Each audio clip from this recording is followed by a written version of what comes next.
누가복음 10장 25절에서 42절. 누가복음 10장 25절에서 42절. 저와 여러분이 한 절씩 교도하시고 마지막 절은 함께 읽겠습니다. 어떤 율법교사가 일어나 예수를 시험하여 이르되 선생님, 내가 무엇을 하여야 영생을 얻으리까? 예수께서 이르시되 율법에 무엇이라 기록되었으며 내가 어떻게 읽느냐? 대답하여 이르되 내 마음을 다하며 목숨을 다하며 힘을 다하며 뜻을 다하여 주 너희 하나님을 사랑하고 또한 내 이웃을 내 자신같이 사랑하라 하였나이다. 예수께서 이르시되 내 편하게 이르라 이를 하라 그러면 하리라 하시니 그 사람이 자기를 옳게 보이려고 예수께 여짜오되 그러면 내 이웃이 누구니까? 예수께서 대답하여 이르시되 어떤 사람이 예루살렘에서 여리고 내려가다가 강도를 만나니 강도들이 옷을 벗기고 깨어 거의 죽은 것을 버리고 갔더라. 마침 한 제사장이 그 길로 내려가다가 그를 보고 피하여 지나가고 또 이와 같이 한 레위인도 옷에 들어 그를 보고 피하여 지나가되 어떤 사마리아 사람은 여행하는 중 거기 이르러 그를 보고 불쌍히 여겨 가까이 가서 기름과 포도주를 그 상처에 붓고 싸매고 자기 짐승에 태워 주막으로 데리고 가서 그와 주니라. 그 이튿날 그가 주막 주인에게 달아려운 둘을 내어주며 이르되 이 사람을 돌보아주라. 비용이 더 들면 내가 돌아올 때에 갚으리라 하였으니 내 생각에는 이 세 사람 중에 누가 강도하는 자의 이웃이 되느냐? 이르되 자비를 베푼 자니이다. 예수께서 이르시되 가서 너도 이와 같이 하라 하시니라. 그들이 길갈 때에 예수께서 한 마을에 들어가시니 마르다라는 한 여자가 자기 집으로 영접하더라. 그에게 마리아라는 동생이 있어 주의 발치에 앉아 그의 말씀을 듣더니 마르다는 준비할 일이 많아 마음이 불편하니라. 예수께 나아가 이르되 주여, 내 동생이 나쁜 자리라 예쁜 것을 생각하지 아니하시나이까. 그를 만나 나를 도와주라 하소서.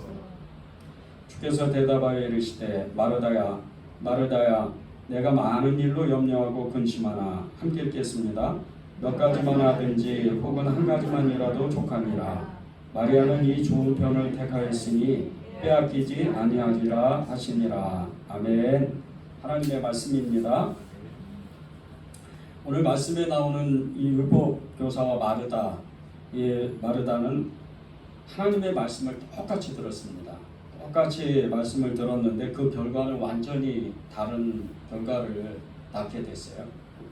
율법 교사는 자기가 가지고 있던 자기 자신이 그동안 그렇게 오랫동안 배웠던 하나님의 그 율법, 그 많은 지식 때문에 예수님께서 하신 말씀을 듣지 못하고 너무나 정말 어처구니 없게도 너무나 안타깝게도 그는 스스로 영생을 버리고 지옥 열차를 스스로 타는 그런 사람이 됐습니다.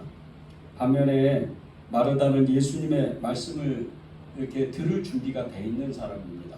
예수님이 말씀을 하실 때 이 마르다는 자신의 마음을 활짝 열고 예수님의 그 말씀을 듣고 그대로 따르기로 결정을 해서 그는 예수님의 제자가 되는 사람이 되는 겁니다. 이 율법교사와 마르다의 이 차이는 너무나도 정말 다른 결과를 극명하게 보여주는 말씀입니다. 이 말씀을 우리가 오늘 나눌 때 우리가 놓치지 말아야 될 것은 예수님의 그 말씀을 듣는 자세, 이것이 얼마나 중요한지를 우리가 오늘 깨닫고 알아야 되는 시간을 이렇게 가졌으면 좋겠습니다. 율법교사는 불의한 의도를 가지고 예수님을 찾아와서 그 영생을 얻는 방법이 도대체 무엇인지 예수님께 여쭤봅니다. 25절입니다. 어떤 율법교사가 일어나 예수를 시험하여 이르되 선생님, 내가 무엇을 하여야 영생을 얻으리까? 율법교사는 자신이 가지고 있던 그 해박한 율법 지식을 가지고 예수님을 시험했습니다. 그가 가지고 있는 율법 지식은 그 어떤 율법 교사들보다 더 뛰어난 지식을 가졌기 때문에 예수님을 많은 군중들 앞에서 창피를 줄 수 있다고 그렇게 생각을 하고 예수님께 어려운 질문을 한 겁니다. 영생을 얻는 방법이 무엇입니까? 그 율법 교사의 질문을 받고 예수님은 그 영생 얻는 방법을 율법 교사에게 알려줍니다. 그 방법이 그 율법 교사에게 다시 되묻는 질문을 하는 겁니다. 그 율법에는 그러면 뭐라고 써 있느냐? 이렇게 율법 교사에게 되묻는 질문을 받을 때 이 율법 교사가 27절에 보면 대답하여 이르되 내 마음을 다하며 목숨을 다하며 힘을 다하며 뜻을 다하여 주 너의 하나님을 사랑하고 또한 내 이웃을 내 자신과 같이 사랑하라 하였나이다. 이렇게 대답을 한 겁니다. 이 율법 교사가 이 대답을 너무나 잘했기 때문에 예수님이 그를 칭찬했습니다. 그래서 그를 칭찬하고 이 친구는 정말 이 율법 교사는 이 사람은 정말로 가능성이 있겠구나. 그런 마음에 예수님께서 28절에 예수께서 이르시되 내 대답이 옳도다. 이를 행하라. 그러면 살리라. 이렇게 예수님이 그를 너무나도 친근하게 생각하고 너무나도 사랑하셔서 그에게 살 길을 열어준 겁니다. 영생의 길을 열어준 거죠. 그런데 이 율법 교사는 너무나 교만했던 사람입니다. 자신이 가지고 있던 그 해박한 율법 지식으로 인해서 그는 하나님의 그 말씀을 깨닫지 못하고 예수님이 직접 말씀하시는데도 그것을 알지 못하고 다시 한번 예수님을 시험합니다. 그 방법이 그러면 그 이웃이 누굽니까? 이렇게 물어보는 겁니다.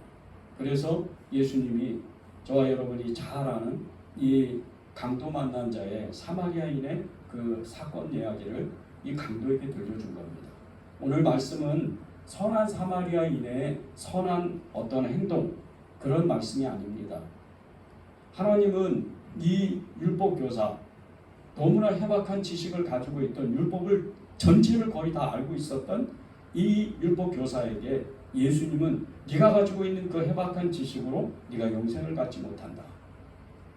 내가 계속해서 너에게 이 비유로 계속 말씀을 너에게 전해주는데 너는 그 말씀을 받지 못하고 끝내 너는 그 말씀을 외면하고 네가 가지고 있는 그 지식이 너의 영생의 길을 막아서 너는 끝내 하나님의 말씀을 듣지 못한다는 이 말씀입니다.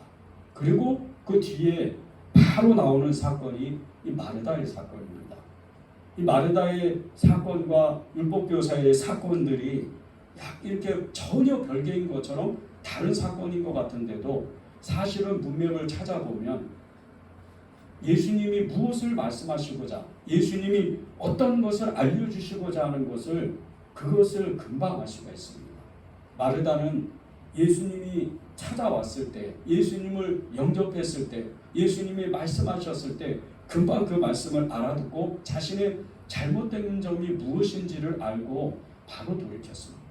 그러나 이 율법 교사는 자신의 그 가지고 있는 지식과 자신의 경험, 자신이 체험했던 그 모든 그 영적 지식 이런 것으로 인해서 하나님의 말씀을 정말 아주 중요한 순간에 천국과 지옥이냐 이런 전체적인 순간 가운데에서 그는 자기가 가지고 있는 지식 때문에 하나님의 말씀을 듣지 못하고 스스로 지옥열차로 올라타는 그런 사람이 된 겁니다. 다 우리와 같지 않습니까? 저와 여러분 같지 않습니까? 우리도 그동안 오랫동안 예배도 드리고 하나님의 말씀도 제자훈련을 비롯해서 영성 프로그램 또 여러 부흥회를 다니면서 많은 지식을 쌓았습니다.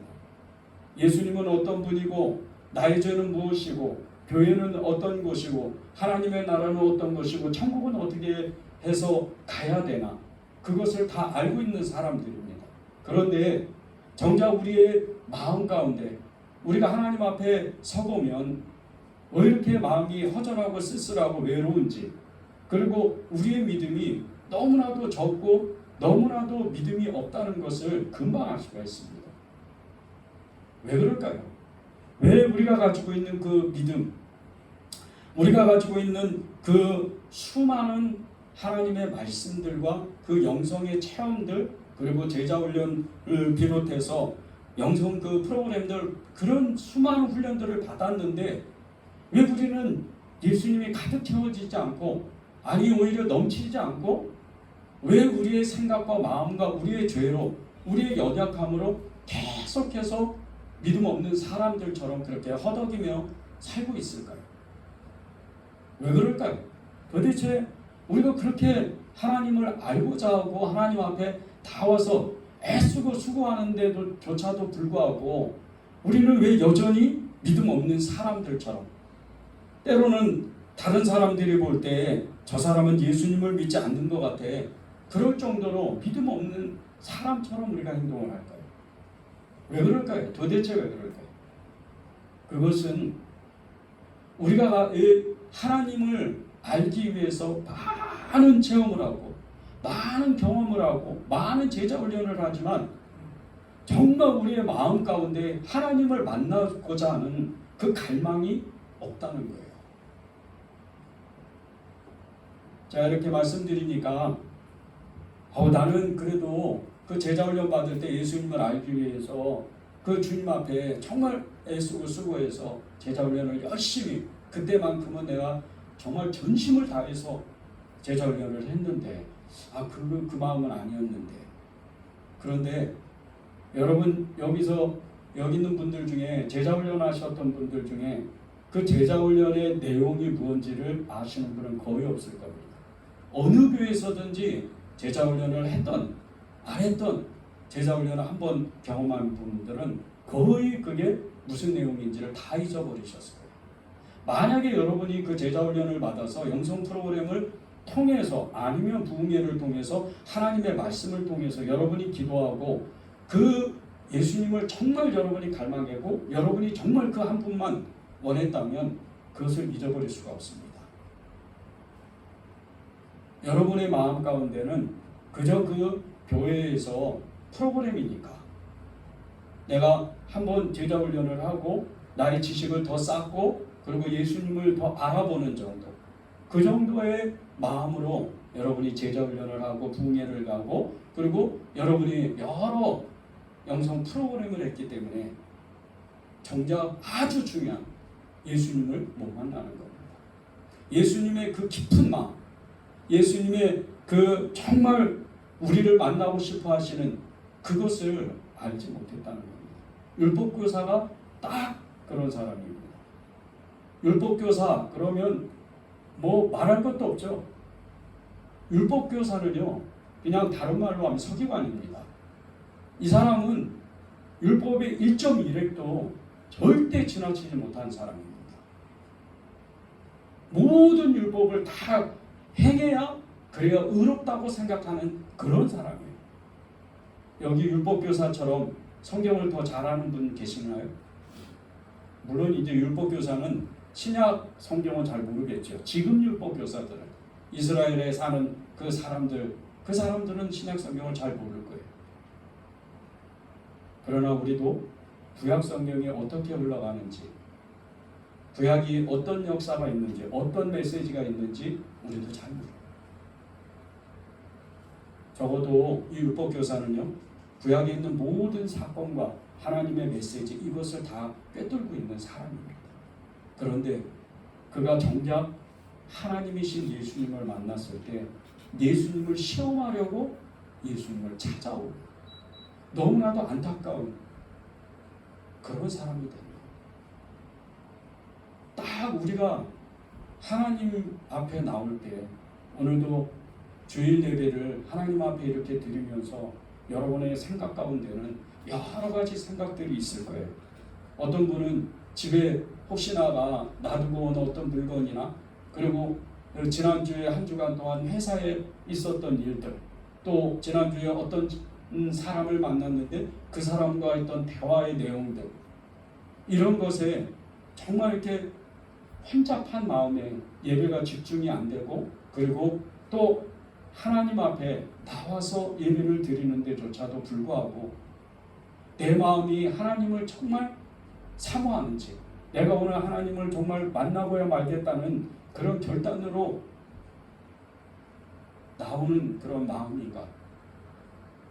그것을 여러분 스스로가 안다는 거예요. 우리는 예수님을 믿으면서 오랫동안 믿음 생활을 서로 각각의 그 개인의 어떤 성품에 그리고 개인의 어떤 기질에 따라서 예수님을 나의 방법대로 만나고 있습니다. 근데 가장 중요한 것이 예수님을 정말 내가 오늘 이 순간 어제도 만났고 오늘도 내가 기필코 만나고 말겠다. 그러한 마음으로 예배를 참석하는 분이 그렇게 많죠. 너무 안타까운 현실입니다. 그저 예배 1시간 반, 1시간 예배 드리면 그것으로 끄신 사람이 너무나 많아요. 한국교회가 그래서 어려움을 겪은 겁니다. 코로나 때문에 힘들어요? 아니에요. 실제로 너무나 준비가 안 됐던, 저도 목회자인데 목회자서부터 교회에서부터 준비가 안 됐기 때문에 이 코로나 1년 반 동안 대부분의 교회들이 엄청난 혼란에 휩싸이고 대부분의 교회들이 정말 이렇게 가다가는 교회가 다 문 닫을 정도로 어렵게 되겠구나. 그런 것을 이미 체험을 했어요. 왜 그럴까요? 본질이 없어졌기 때문에. 우리는 예수님 앞에 나오는데조차도 불구하고 예수님을 정말 찾고 싶어하는, 예수님을 만나고 싶어하는, 그분을 정말 사랑하고 싶어하고 사모하고 싶어하는 그런 마음이 어느덧 우리 마음 가운데 너무나도 옅어졌다는 거예요. 율법교사가 딱 우리입니다.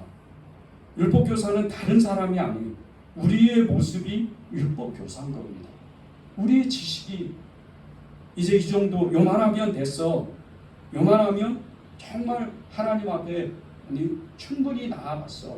그런 생각을 가지고 있기 때문에 주님의 그 무한하신 그 어마어마한 그 사랑을 체험을 못하는 거예요.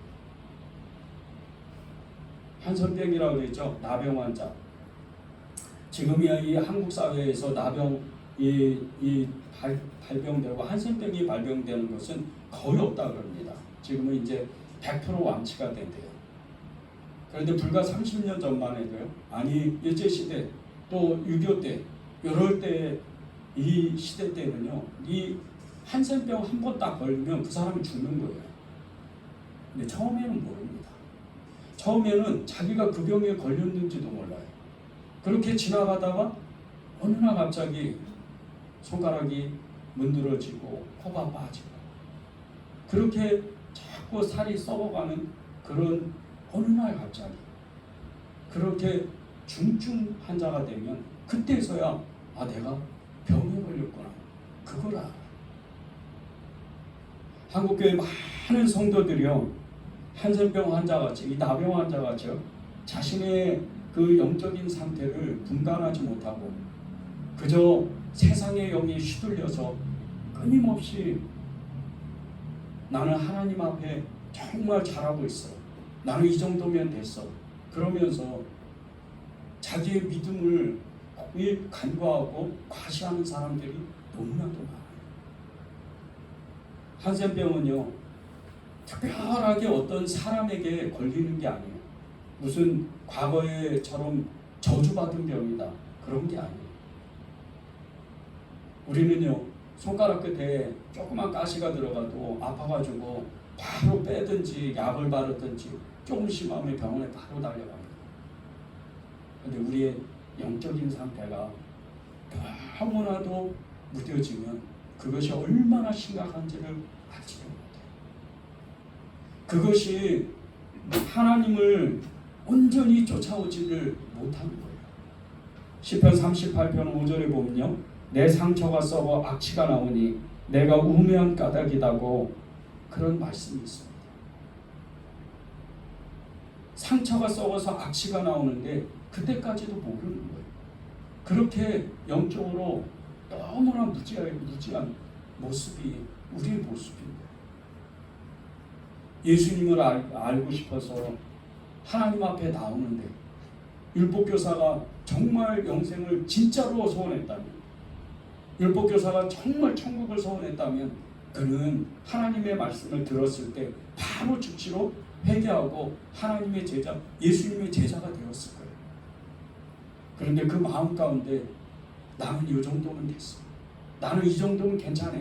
내가 알고 있는 그 경험과 내가 알고 있는 그 해박한 지식, 이 정도면 나는 하나님을 잘 믿고 있는 사람이야. 그렇게 생각했기 때문에 이 율법교사는 하나님을 만나지 못하고,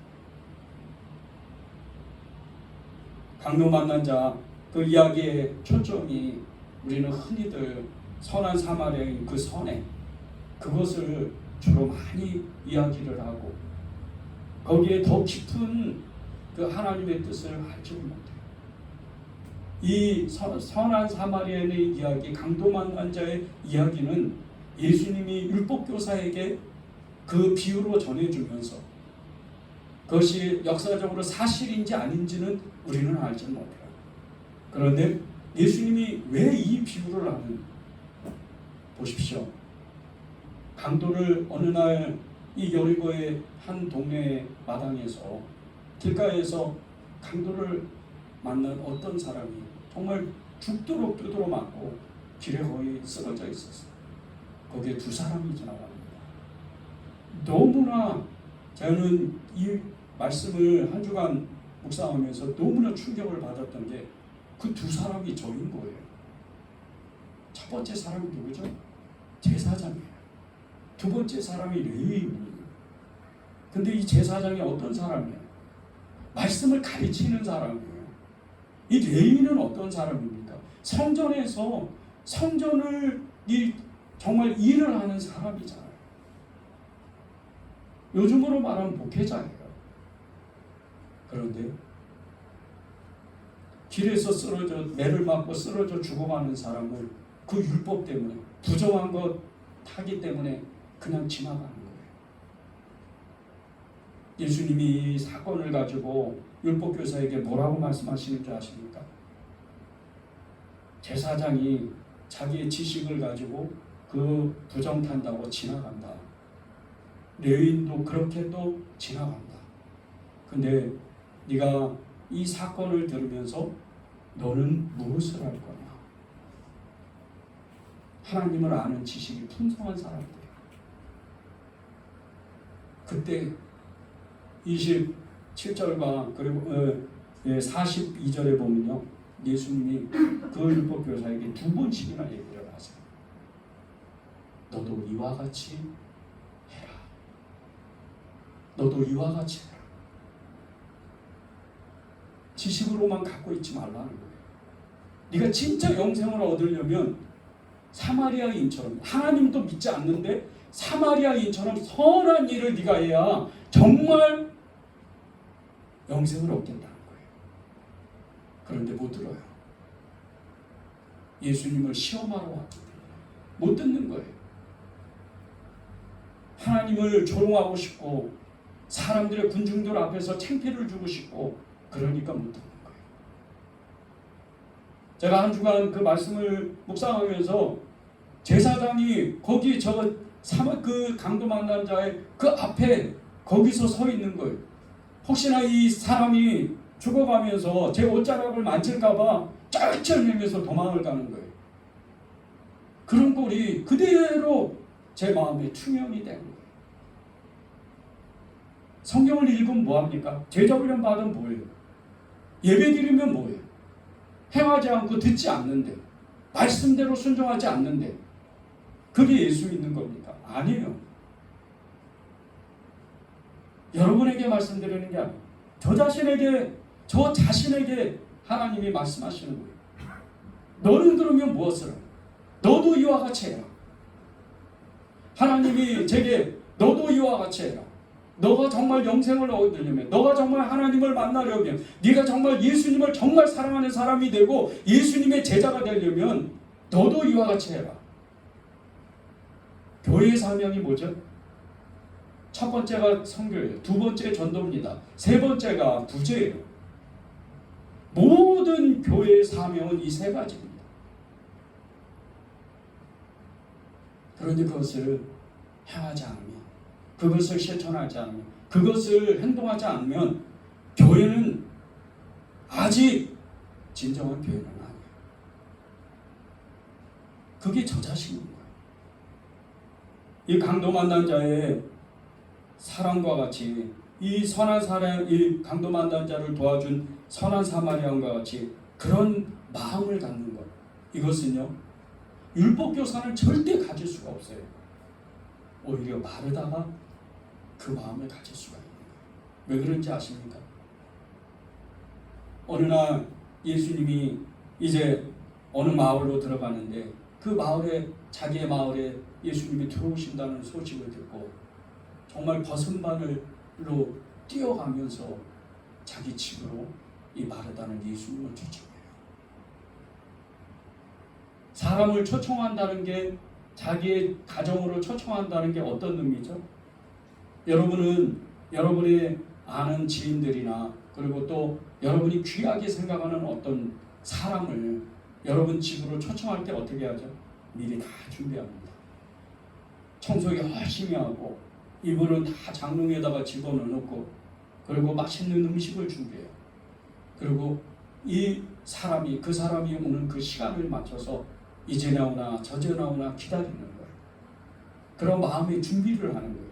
이게 귀한 사람을 초청하는 마음입니다. 이 마르다는 그러한 마음을 가지고 있었어요. 그렇기 때문에 하나님이, 예수님께서 말씀하실 때 귀가 열리는 거예요.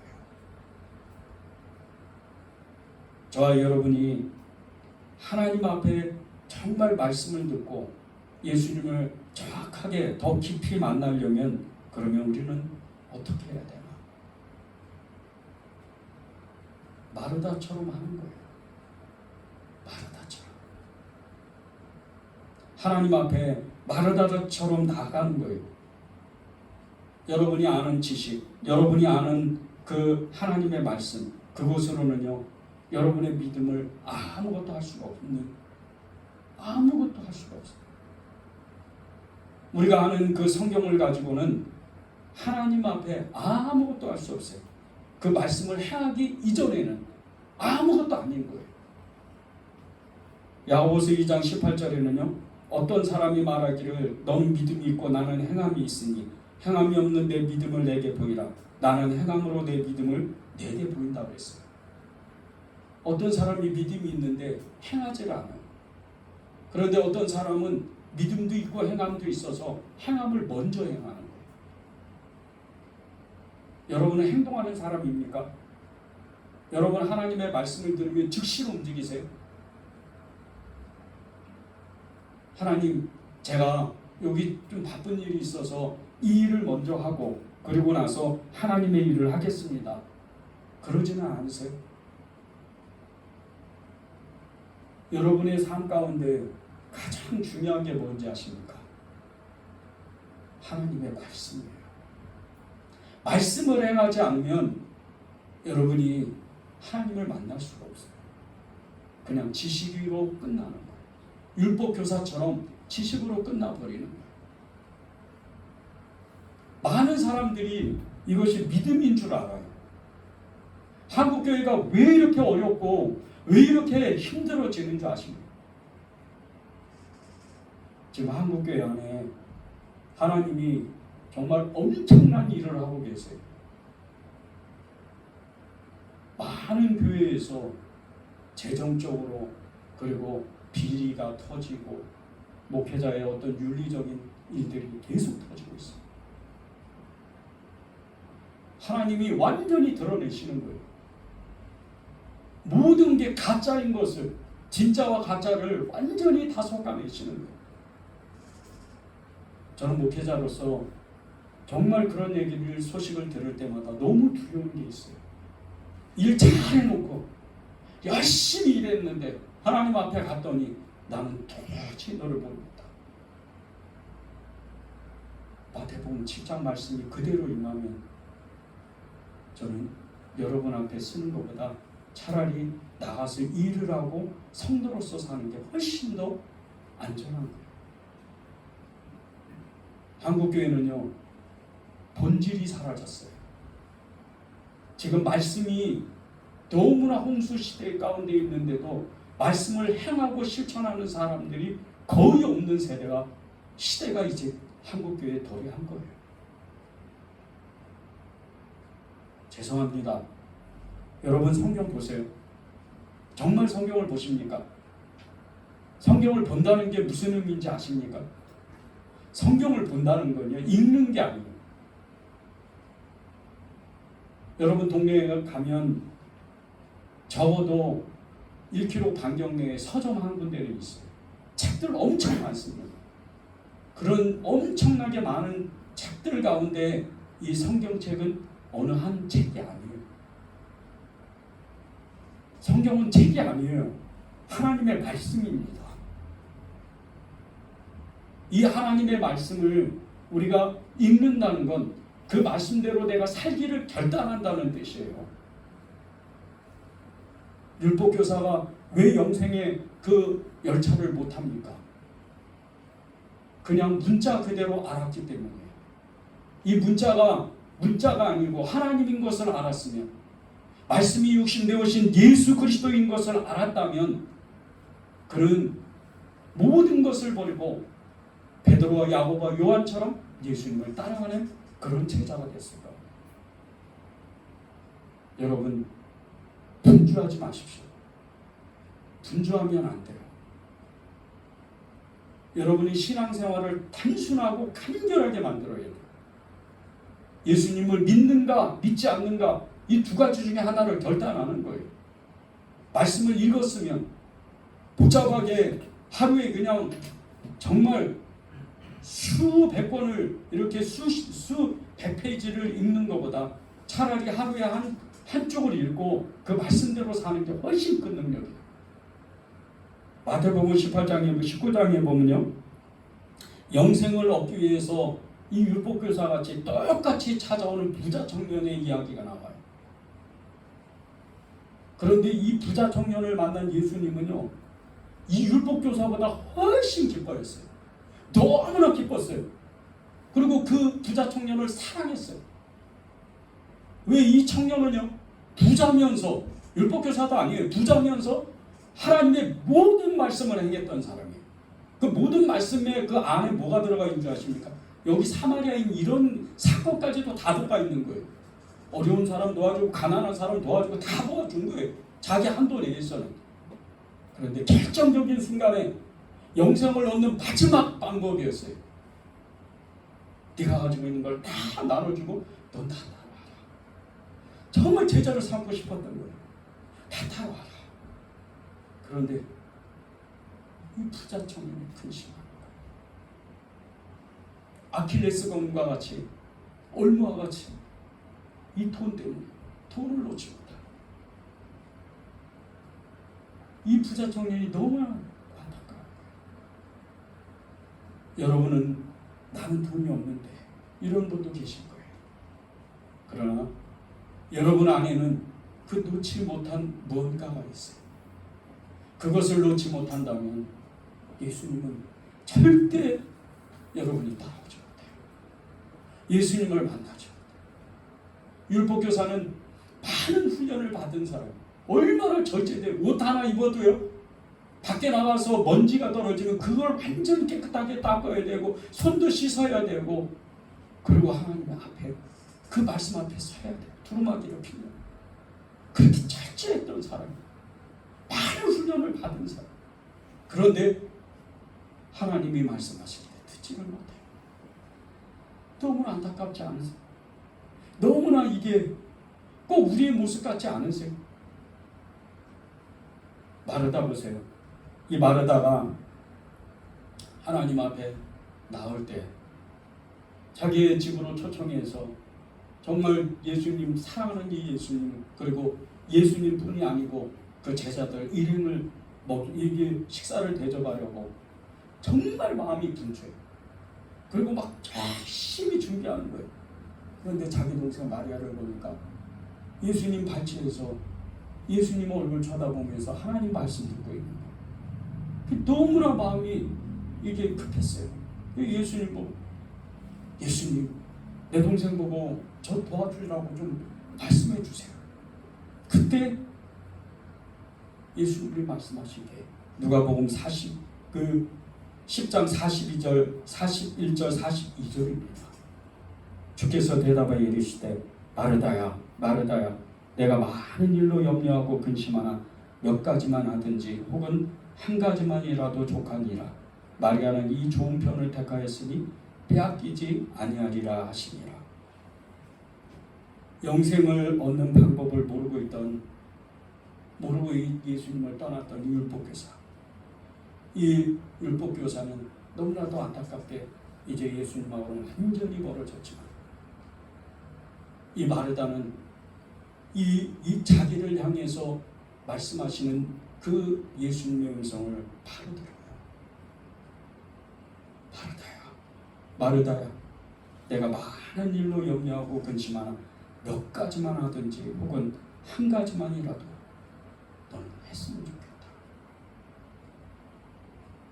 이 말씀에 마르다는 귀가 열리고 눈이 열려요.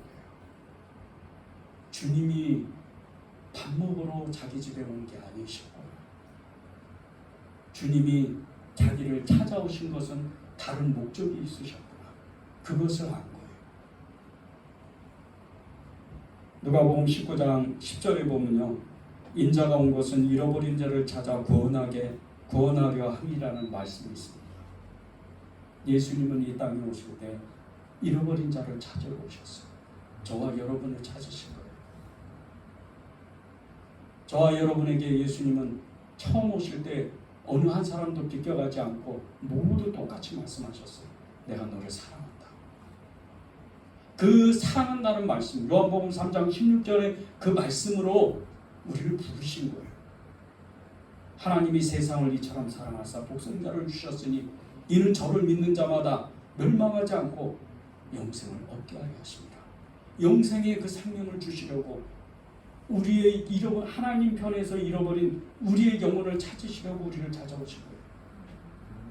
예수님을 대접하는데, 예수님을 영접하는데 예수님 분주하게 이렇게 해야 예수님이 좋아할까, 저렇게 해야 예수님이 좋아할까, 제자훈련 해야 예수님이 기뻐하실까, 영성 프로그램을 해야 예수님이 좋아하실까, 내가 부흥회를 다녀야 예수님이 좋아하실까? 아니에요.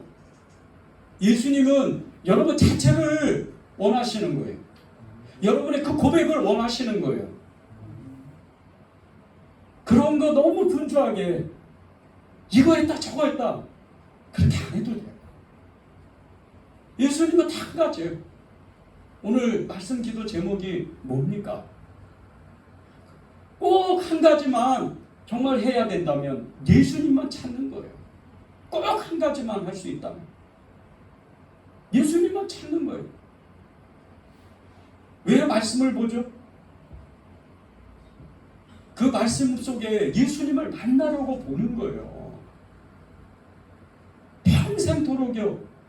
성경 한 자도 읽어보지 못하고 글을 알지 못하는 노 할머니 권사님이 돌아가실 때 보면 다 예수님만다 이러고 돌아가시는 그 모습을 볼 때 이분의 믿음은 도대체 무엇일까? 그분은 평생토록 죽으나 사나 예수님만 찾는 거예요. 여러분이 그런 믿음이 있어야 돼요. 여러분이 왜 외롭고, 여러분이 왜 힘들고, 여러분이 왜 세상 가운데에서 세상의 영에 휘둘려서 사는지 아십니까? 그 예수님이 나한테 100%, 나에게 100% 주장하지 못하기 때문에. 왜 두려워해요? 왜 염려해요? 예수님이 있으면 사나 죽으나요? 여러분 절대 안 굶기셔요. 사는 형편이 조금 낫고 조금 못하고 그것뿐인 거예요. 자동차 없으면 어때요? 걸어 다니면 되고 지하철 타고 다니면 되잖아요. 요즘 시대에 자동차 없어도 잘 다녀요. 그런데 계속 누군가가 비교하고 남이 잘 사는 거 교회 안에서도요. 조금 잘 살고 환경 좋고 이런 사람이면 저 사람이 예수 잘 믿어서 저렇게 된 줄 알고 그런 줄 알아요. 아니요. 각각 삶이 다 다른 것뿐이에요. 그 사람에게 직접 물어보세요. 얼마나 괴로운 일이 많은지. 돈이 많으면 많을수록 환경이 좋으면 좋을수록 얼마나 괴로움이 많은지 몰라요. 제가 전에 교회에서 정말 사회적으로도 괜찮은 그런 직업을 가지고 환경도 너무나 좋고 돈도 많은 분이에요. 근데 어느 날 저에게 찾아오셔서 갑자기 뜬금없이 그런 얘기를 하시는 거예요. 전도사님, 제가 세례를 안 받았어요. 어떻게 하죠? 정말 뜬금없는 이런 이야기를 하는데 너무나 어처구니가 없었어요. 이분의 걱정이 무엇일까? 그분은 권사예요. 세례를 안 받았다는 거예요. 여지껏 아무에게도 얘기가 안 했다는 거예요. 왜 권사님이 그걸 걱정하세요? 지금이라도 받으면 되지. 그래서 이제 약식으로 세례를 받았어요. 그러니까 이분이 그냥 얼굴이 환해지는 거예요. 그동안 수십 년 가까이를 얼마나 남한테 얘기는 못하고 그게 근심 걱정이 됐겠어요. 그 세례 안 받는다고 천국 못 갑니까? 우리의 세례가 뭐예요? 그냥 의식이에요? 우리의 세례는 성령 세례예요. 우리의 세례는요, 예수님이 직접 주시는 거예요. 예수님이 피워 주시는 거예요. 성령이, 하나님이 우리에게 임하는 게 세례예요. 여러분이 꼭 그 권사님과 같이 그렇지 않으세요? 내가 정말 사랑하는 그분 앞에 나오는데 율법교사와 같이 그렇게 많은 일을 하고 많은 경험을 하고 많은 것을 알고 있어도 정작 하나님을 만나지 못하는 이런 모습이 아닙니까? 마르다가 왜 하나님을 만나요? 마르다는 예수님의 네가 많은 일로 염려하고 근심하나 몇 가지만 하든지 혹 한 가지만이라도 족하다. 이 말씀을 듣고 빨리 깨달은 거예요. 좋은 편에 쓴 거예요. 그리고 실제적으로 그 집안은 어떻게 돼요? 그 오라비 나사로를 비롯해서 마르다 마리아는 정말 교회사에 믿음의 사람으로 세워지잖아요. 믿음의 가문으로 세워지잖아요. 이게 예수님을 만나는 거예요. 여러분의 마음이 늘 그렇게 예수님을 만나고 싶어하는 마음, 그리고 영생의 길을 내가 정말 소원한다면 여러분이 각자의 나름대로 최대한의 노력을 해서 예수님을 만나려고 제자훈련을 받아보고 영성 프로그램을 하고 부흥회나 좋은 세미나를 가는 것도 중요하지만 가장 중요한 건 지금 여러분이 아주 단순 명료하게 지금 예수님을 내가 만나기를 결단하는 거예요. 그것이 하나님이 여러분에게 오늘 말씀하시는 거예요. 창세기에 보면요, 창세기 5장에 보면 에녹이라는 사람이 나와요. 그 사람이 65년 동안 65세까지 그냥 성경에 기록된 사람으로 그렇게 그냥 하루하루를 살다가 어느 날 갑자기 하나님의 그 영감이 갑자기 임합니다. 그리고 나서 그는 300년 동안 예수님만 찾아요. 하나님만 찾아요. 왜 그런지 아십니까? 이 에녹을 예언자라고 그래요. 이 에녹은 65세까지는 아직 몰랐는데 65세가 돼서 하나님을 인격적으로 만나고 그가 바로 깨달은 것은 그 자신의 아들 무두셀라가 죽는 그날 세상은 심판이 임할 것이다. 무두셀라가 969세에 죽었을 때 어떻게 됩니까? 세상이 홍수 심판이 임해요. 이것을 본 거예요. 예언자기 때문에 미래를 보는 거예요. 그리고 그는 목적이 다른 게 없어요. 먹고 사는 거, 집 짓고 땅 짓고 명예를 얻고 돈을 버는 거, 이거에 목적이 없는 거예요. 오직 하나님이에요. 300년 동안 동행했다가 그의 모든 생각과 모든 삶의 목적은 예수님, 하나님 그분인 거예요. 그러니까 그가 정말 기적과 같이 하나님께 바로 들림을 받아서 산채로 하나님께 가는 거예요. 엘리야는 어때요? 엘리야는요 아무도 아는 사람이 없었어요. 엘리야가 열왕기상 18장에 나왔을 때, 느닷없이 튀어나왔을 때, 그 전에 엘리야가 누군지도 몰랐어요. 아무도 몰랐어요. 그러나 하나님만 쫓아갔던 사람. 그러니까 그도 하나님께 들림을 받아요.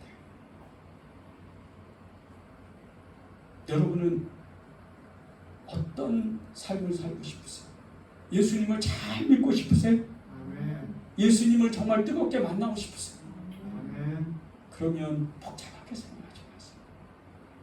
여러분이 가지고 있는 그 경험, 여러분이 가지고 있는 성경의 지식들, 그것을 가지고 그냥 하나님 앞에 나오는 거예요. 잠언 8장 17절의 말씀처럼 나를 간절히 찾는 자가 나를 만날 것이다. 아멘. 이렇게 마음을 고정하는 거예요. 그리고 예수님만 찾아가기로 하는 거예요. 발명이라는 그 한 가지 일에 집중해서 성공한 이 토마스 에디슨이라는 사람이요, 이렇게 얘기를 했습니다. 매일같이 당신도 무언가를 한다. 아침 7시에 일어나 밤 11시에 잠자리에 든다면 16시간의 시간 동안 그 시간을 이용할 수가 있다. 문제는 대부분의 사람들은 이 시간 동안 여러 가지 일을 한다는 것이다. 하지만 나의 경우는 한 가지 일에만 집중했다. 만약 한 가지 방향과 일에 열중할 수 있다면 그 사람은 반드시 성공할 것이다. 우리는 예수 믿는 사람들이에요. 예수 믿는 사람은요, 다른 것에 초점을 맞추는 게 아니에요.